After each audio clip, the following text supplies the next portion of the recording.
नावगांव एक छोटा सा गांव था जहां जिंदगी मिट्टी की खुशबू और पसीने की मेहनत पर चलती थी। इसी गांव में रहता था राघव, एक गरीब लेकिन ईमानदार किसान। उसके पास सिर्फ 2 बीघा जमीन थी जो उसने अपने पिता से विरासत में पाई थी। ये जमीन उसकी माँ जैसी थी, कभी पेट भरती, कभी चुपचाप दर्द सहा लेती। राघव सुबह सूरज निकलने से पहले उठ जाता और शाम को अंधेरा होने के बाद घर लौटता। उसकी पत्नी सुहाना घर संभालती थी और उनकी 10 साल की बेटी मीरा स्कूल जाने का सपना देखती थी।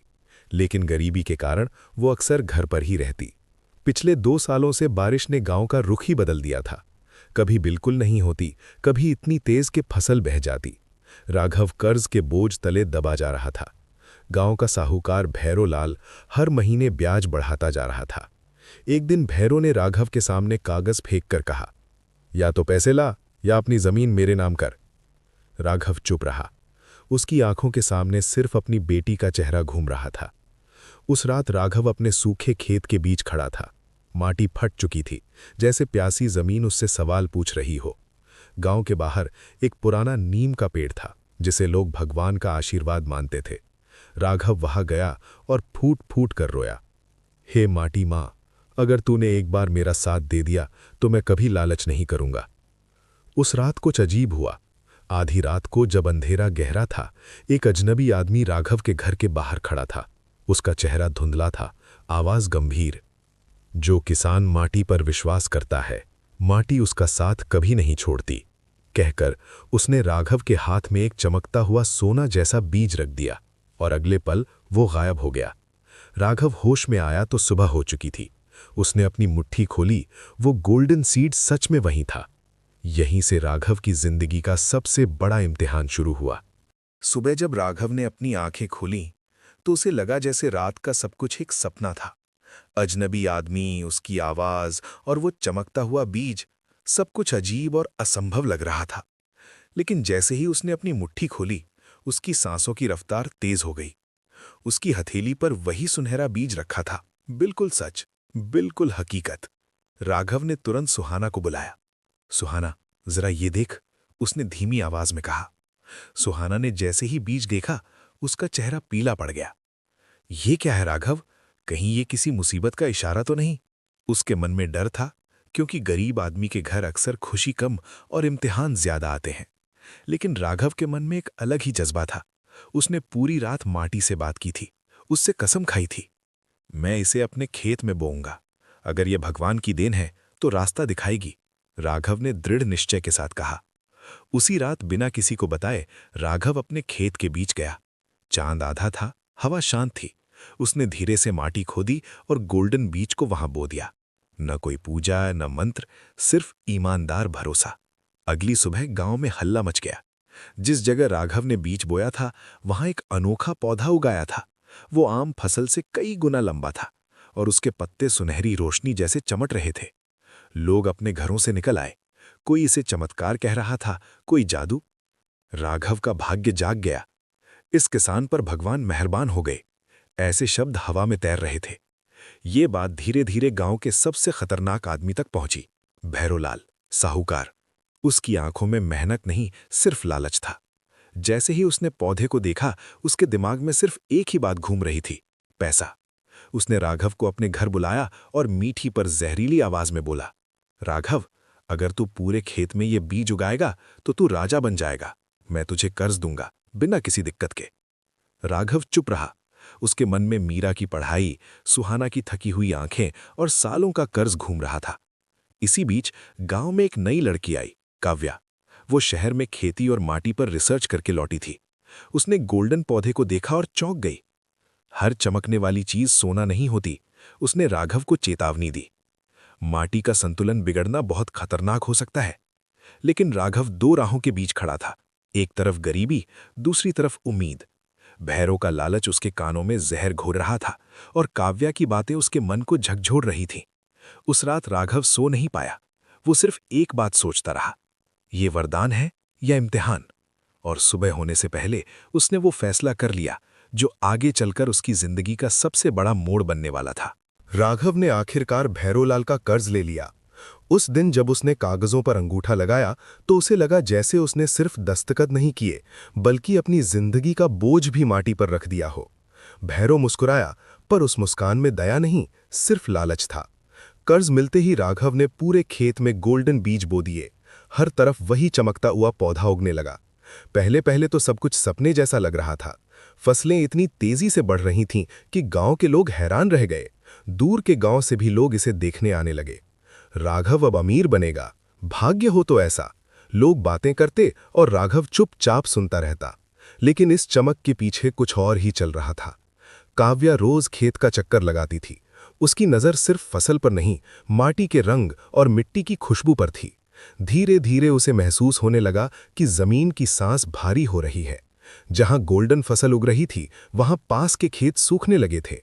राघव, ये सही नहीं लग रहा, काव्या ने एक दिन कहा। ये बीज माटी से सिर्फ लेता जा रहा है, देता कुछ नहीं। राघव ने सुन लिया, पर समझना मुश्किल था। कर्ज का बोझ, भैरों का दबाव और अमीर बनने का सपना सब उसके दिमाग को घेर चुके थे। इसी बीच मीरा, जो अब काव्या के पास रहकर पढ़ना सीख रही थी, गांव के पुराने मंदिर के ग्रंथों को पढ़ने लगी। उसने एक पुरानी लिखाई में पढ़ा, जब बीज लालच से बोया जाए तो माटी अपना रूप बदल लेती है। मीरा ने ये बात राघव को बताई, पर भैरव को जैसे इसकी भनक लग गई। भैरव ने अपने आदमियों को भेजकर हुक्म दिया, फसल जल्दी काटो, आज ही। राघव घबरा गया। अभी वक्त नहीं आया, उसने कहा, पर भैरव ने एक भी बात नहीं सुनी। उस दिन खेत में हंगामा मच गया। भैरव के आदमी हंसिया लेकर फसल काटने लगे। राघव चिल्लाता रहा, पर उसकी आवाज फसल की कट कट में दब गई।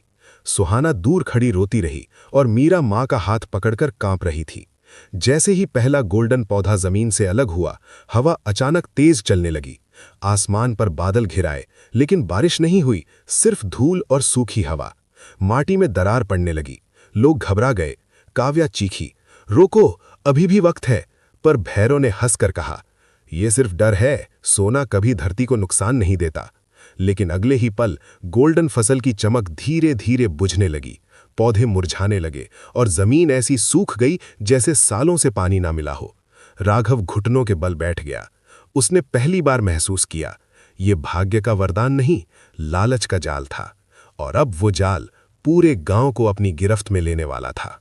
गोल्डन फसल जैसे ही काटी गई, पूरा नवगांव किसी बुरे सपने में डूब गया। जमीन ने जैसे सांस लेना बंद कर दिया हो। जहां कल तक चमक थी, वहां अब सिर्फ सूखी मिट्टी और गहरी दरारें रह गई थीं। हवा तेज चल रही थी और धूल ने आसमान को ढक लिया था।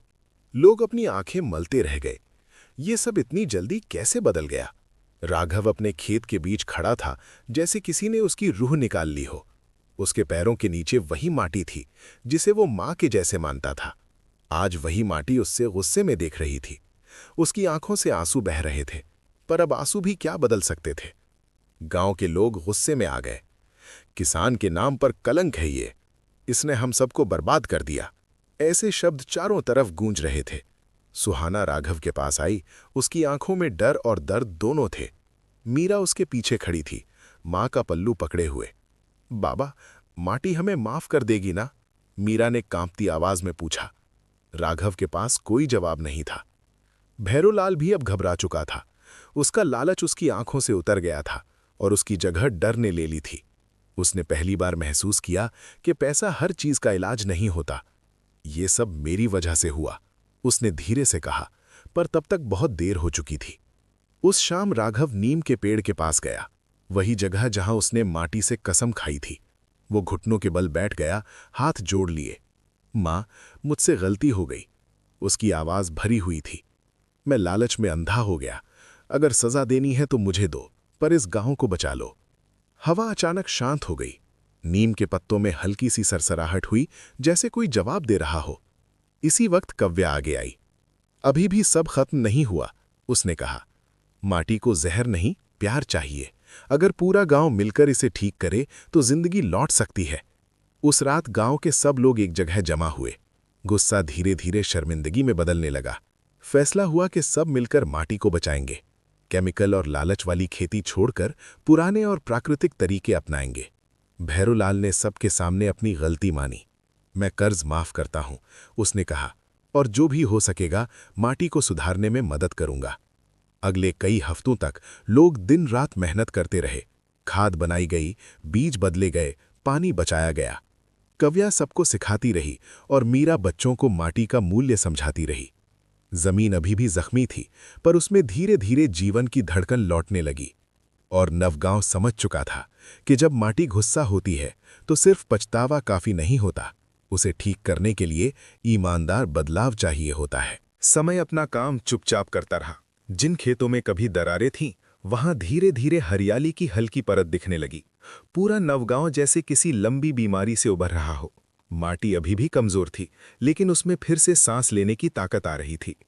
राघव रोज सुबह सूरज निकलने से पहले उठता और अपने खेत के किनारे खड़ा होकर माटी को देखता।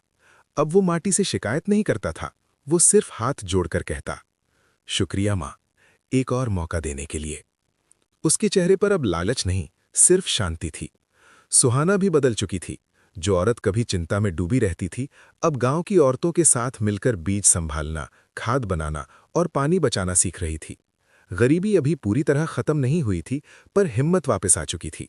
सबसे ज्यादा बदलाव मीरा में आया था। वो काव्या के साथ रहकर पढ़ने लगी थी। वो बच्चों को सिखाती, माटी सिर्फ जमीन नहीं होती, ये जिंदा होती है। अगर हम इसका ध्यान रखेंगे तो ये भी हमें संभालेगी। गांव के बच्चे पहली बार खेती को बोझ नहीं, जिम्मेदारी समझने लगे। काव्या ने नवगांव में एक छोटा सा ट्रेनिंग केंद्र शुरू किया। वहां ऑर्गेनिक खेती, पानी संरक्षण और बीज बचाने के तरीके सिखाए जाते थे। दूर दूर के गांव से किसान सीखने आने लगे। नवगांव, जो कभी बर्बादी का निशान था, अब मिसाल बन रहा था। भैरोलाल का भी पूरा रुख बदल चुका था। वो अब साहूकार नहीं, सेवक जैसा था। उसने अपनी आधी जमीन गांव के नाम कर दी और कहा, पैसों से सिर्फ सुविधा मिलती है, पर माफी और सुधार से सुकून मिलता है। एक दिन फसल का पहला बड़ा दिन आया। वो फसल सोने जैसी चमकदार नहीं थी, पर भारी, पौष्टिक और जीवन से भरी हुई थी। पूरा गांव इकट्ठा हुआ, ढोल बजा, बच्चे हंसे और औरतों ने गीत गाए। राघव ने मीरा का हाथ पकड़ा और कहा, बेटा, ये फसल मेरी नहीं, पूरे गांव की है। उस शाम राघव नीम के पेड़ के नीचे बैठा। आज भी हवा चल रही थी, पत्ते सरसरा रहे थे। उसने आंखें बंद की और धीरे से मुस्कुराया। अब समझ आया, उसने कहा, माटी ने कभी धोखा नहीं दिया, धोखा हमने किया था। दूर कहीं से बच्चों की हंसी सुनाई दे रही थी और खेतों से नई जिंदगी की खुशबू आ रही थी। नवगांव ने सीख लिया था, असली भाग्य सोने के बीज में नहीं, बल्कि ईमानदारी, सब्र और साथ में होता है। और इसी सच के साथ राघव की कहानी सिर्फ एक गरीब किसान की कहानी नहीं रही, बल्कि हर उस इंसान की कहानी बन गई जो जमीन से कुछ लेना चाहता है, पर पहले उसे